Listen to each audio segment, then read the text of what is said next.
Buyers are willing to walk. Yep. A lot of cancellations and withdrawals are happening right now, and not much you can do about it. Let me get into this real quick. There you go. It's true. Here, I think we had 38 over the last week cancel their contract out of 130, 140 different contracts that were in play. That's a pretty effective ratio there when it comes to it. And here, this is again Ryan Lundquist, my real estate muse, my chart muse. He's an appraiser up in Sacramento, and he gives me information on how to present charts and all that. But it's true, buyers are taking their time. If you're going to go in there and think you're King Midas and everything you touch is gold, then you're going to worry about why the house isn't selling and prices contract. Buyers get picky. We're not in a seller's market or in a buyer's market, and it's not going to get any better. If your house is going on the market, keep your head and understand that your house is worth what buyers are willing to pay, not what you think your house is, especially when it comes to condition. And if your condition is out of whack, like you need a new roof or new kitchen or new bathrooms or new floors, new walls, new paint, and your pool looks green and you don't have any air conditioning, then guess what? Your house is not going to sell for what you think it's worth. Just point in fact, right?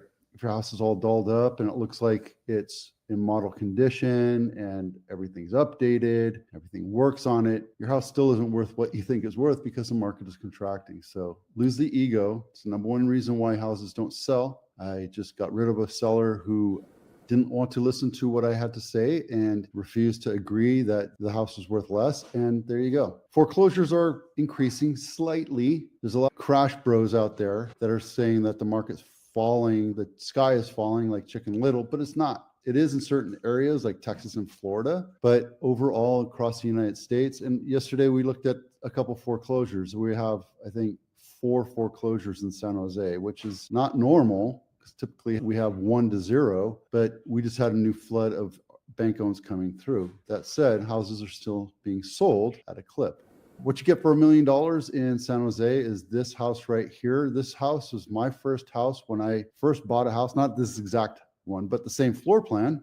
It's a 3-bedroom, 2.5 bath, 1,745 square foot, same elevation, etc. This is the master bathroom. This is a stairwell. This is one of the bedrooms. The master's on the bottom floor. There's a half bath down here in the kitchen and all that. But the problem was it was in an HOA and I didn't like paying the HOA, so I got out of it. It's $258 a month now. Back in my day, it was $125 and we kept it low because of that. And let's take a look at where the map is. Verano. Yeah, I lived right here on Plaza and Verano. That was my house right there. So there's 4 different associations in this quadrant right here. And mine was run pretty efficiently. That's the front door. Yep. Pony wall. That's the dining room. You can close this off and make that into another room if you wanted to. I don't know why you would. Original kitchen with updated counter and stainless steel appliances. It's good. Let's see if it has air conditioning. Yeah, this one had central AC. I remember selling mine for $648.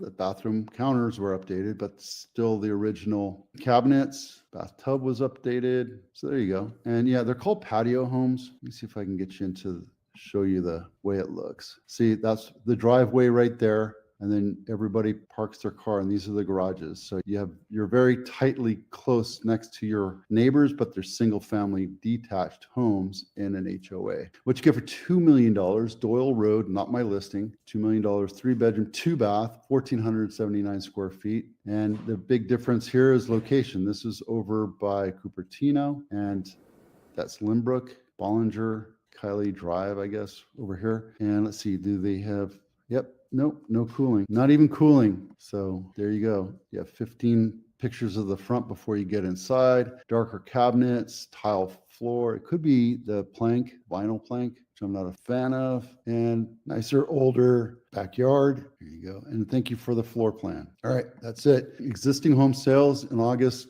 remain the same as July, 4.6 months of inventory. And if you look at our inventory here in Santa Clara County, we're at 1.4 months, 1.7. So and rates, you can actually get down to 5.5, 5.7% for a average priced home in Santa Clara, which is $2.4 million, 30 or 20% down. And if you have excellent credit, your rates are looking at 5.592 with $20,000 down or almost a point to bring down that